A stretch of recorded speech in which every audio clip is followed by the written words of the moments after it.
What's going on? Today, we're going to talk about the 10 biggest mistakes you can make as a sales leader. My name is Michael Barayev, and I was able to build a team of 150 plus people in less than 2.5 years, and we did it with zero money investment. Today, we're going to talk about the mistakes you can make as a sales leader, because at the end of the day, these are very, very, very big common mistakes that I have seen myself make, and I've seen my leaders make, and I've seen other people make in the industry as well. So, number one, reactive versus proactive to situations, okay? Understand this, that everything when it comes to sales is about pre-framing, correct? When you're talking to a customer, you want to pre-frame them so that they have the proper expectations, right? And if you actually be proactive in your processes, in your trainings, in your expectations with your people, and your conversations, if you're proactive and you prevent things from happening, it's much better than being reactive versus running around like a chicken with no head and you have no idea what's going on. So if somebody makes a mistake in the team, you react. If somebody says something in the group that's not proper, you react. Instead of having the proper expectations and proper pre-framing so that things are going according to plan. I call this processed chaos, right? Controlled chaos. When things are going your way, you're proactive about it. You're thinking about what's going to happen in the future. So for example, when you're taking out your guy, whether it's door to door or on the phone calls, doesn't matter, and you're taking him with you or taking her with you and you're having a conversation with them, you're letting them know that the expectations is that, yes, we're going to get one sale today or two sales or whatever your numbers are. We're going to do X, Y, and Z, but there will be some people that are going to hang up the phone on us. There will be some people that are going to say X, Y, and Z to us. There will be some people that are going to curse us out maybe. You got to give them the proper expectation, because now you're proactive and helping protect that new person's mind versus being reactive to where it actually happens. Now you have to, oh my God, I understand. It's okay. It happens only one time. You don't want to do that. You want to be proactive, okay? Next. Not breaking down your people's days. Very big common mistake people make. They don't break down their person that they're taking out with or they're on the phone with. They don't break down their day. For example, you start at 10 o'clock in the morning, you start knocking on doors, okay? You finish at, let's say, 7 o'clock, 8 o'clock, 9 o'clock, whatever. Instead of breaking down their day, which I'll get to in a second, you say, okay, I'll see you later, have a good one. Instead of walking them through what happened that day. Hey, okay, how many people did you speak to today? Oh, I don't know, they say. Great. Why don't you take numbers? Why don't you tally it up? Now you're telling them in the future, hey, listen, make sure you have your tallies. I told you earlier today, but you didn't do that. You coach them. You break down their day. You talk about, okay, you spoke to 10 homeowners. You spoke to 10 homeowners, but only 2 of them were appointments. Why is that?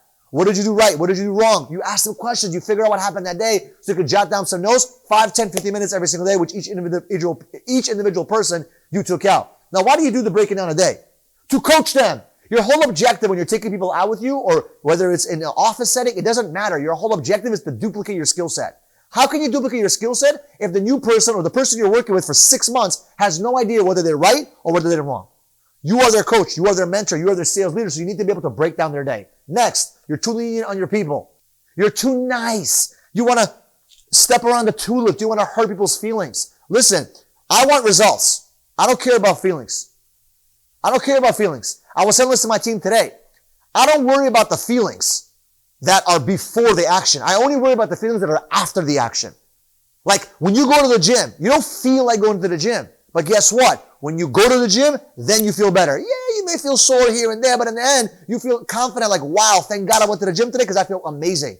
So you don't worry about their feelings. You worry about getting results. And I'm not saying be a dick. I'm not saying being like, rude or anything. I'm just saying like you care more about their success than about their temporary feelings, right? Too many people make so many decisions based on their feelings. And I learned this a long time ago. I do not make decisions on temporary feelings. I do not do that. Feelings are a false indicator of creating action. You don't create action based on your feelings. You create action, then you feel the right feelings, okay? It's very important to understand that. So when you're too lenient on your people, that's not productive. That's not good. You want to structure their time. And by the way, be proactive with them. There's another video I just did about critical conversations. Another video about accountability. So you want to make sure you're holding them accountable and not being lenient on them. Do not let them slide. Do not let them off the hook. You have to be tough on them. It will make them better and they will respect you for it. I tell my team all the time, I don't want you to love me. I don't want you to like me. But you will respect me because I'm going to bring the best out of you. And bringing out the best out of people is not an easy task. You can't do that when you're leading on people. Okay? Next, stop recruiting talent. Big mistake. Some of you guys have an amazing team. You got 5 guys, 10 guys, 20 guys. You have 50 employees, whatever it is. You stop recruiting. You don't do that. You never stop recruiting. Put this in big, black, bold, red letters in front of your face. Never stop recruiting talent. I'm always looking for talent. I was just at the synagogue the other day. I'm recruiting talent. I'm going to the gym. I'm recruiting talent. Why? Because I understand that the second you stop recruiting, that's the second your business dies. Because if you got 2 people on your team or 20 people on your team and they feel like they got you, meaning that they're the ones that are controlling your success, game over for you and your leadership. My team will never feel like I need them. Because if I need them in a sense where they feel that, I'm going to put too much indirect pressure that is not healthy pressure.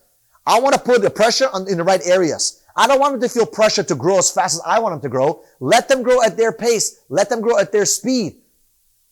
I don't stop recruiting for that reason because I'm not dependent on them.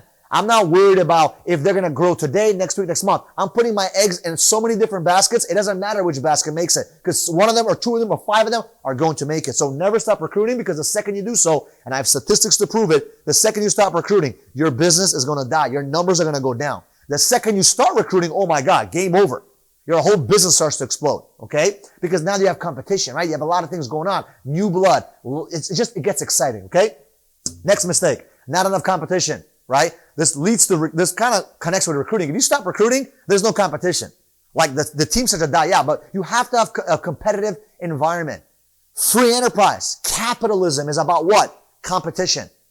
It's about competition. If one guy is the only one creating success, you're not going to have a growing team. You need to have multiple people creating success. And sometimes this guy that was number 1 this week may be number 2 next week.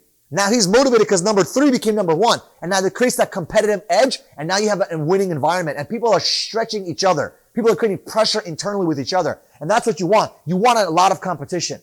You want as much competition as possible in a healthy way.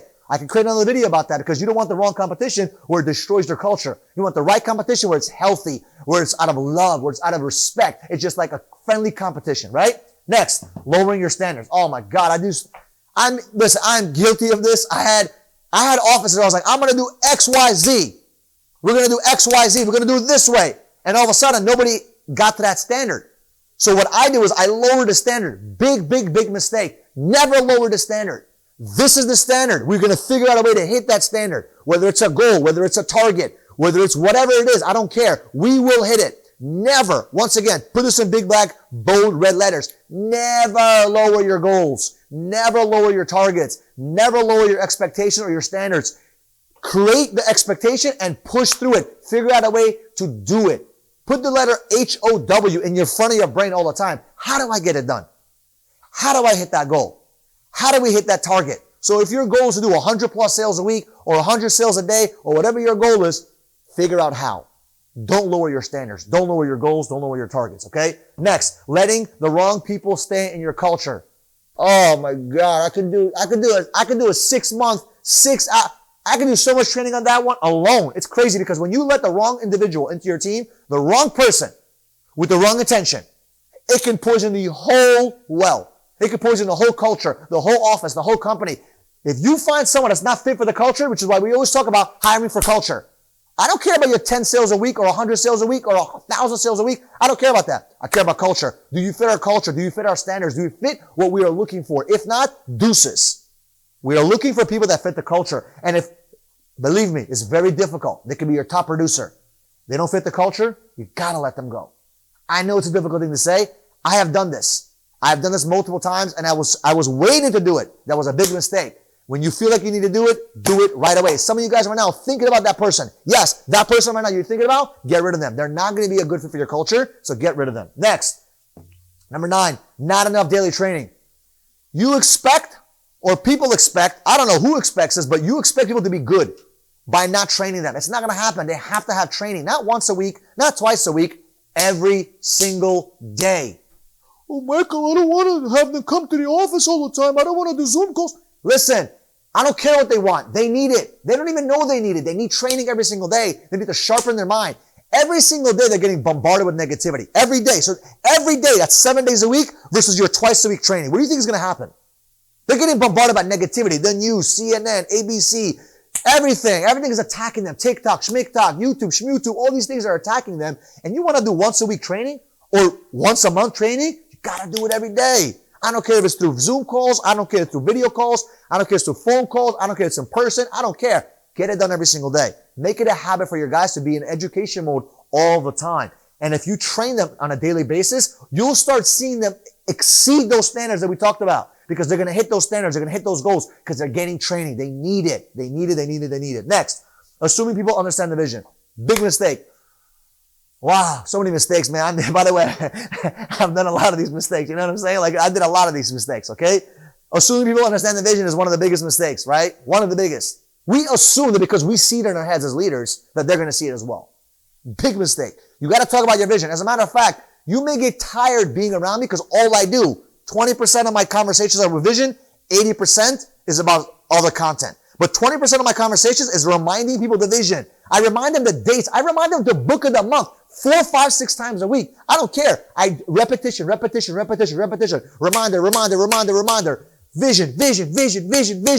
Big picture. Because remember, 7 days a week, ABC, CNN, all these Fox News are all attacking them. So I want to make sure that I remind them and keep my face in their head. Keep my face while they're showering, while they're sleeping. They're thinking about all the vision. Vision. I want them to be eating the vision, speaking the vision, dreaming about the vision. As a matter of fact, my fiance told me the other day that I wake up in the middle of the night screaming leadership. She was making fun of me the other day. Like, I literally am dreaming about business. I'm dreaming about success. You may think that's a little bit wacko, but it's okay. I am obsessed about getting sales leaders to the next level. Someone like yourself, I want to get to the next level. That's my goal. That's my vision. That's my dream. So that's what I do. Everywhere I go, that's our goal.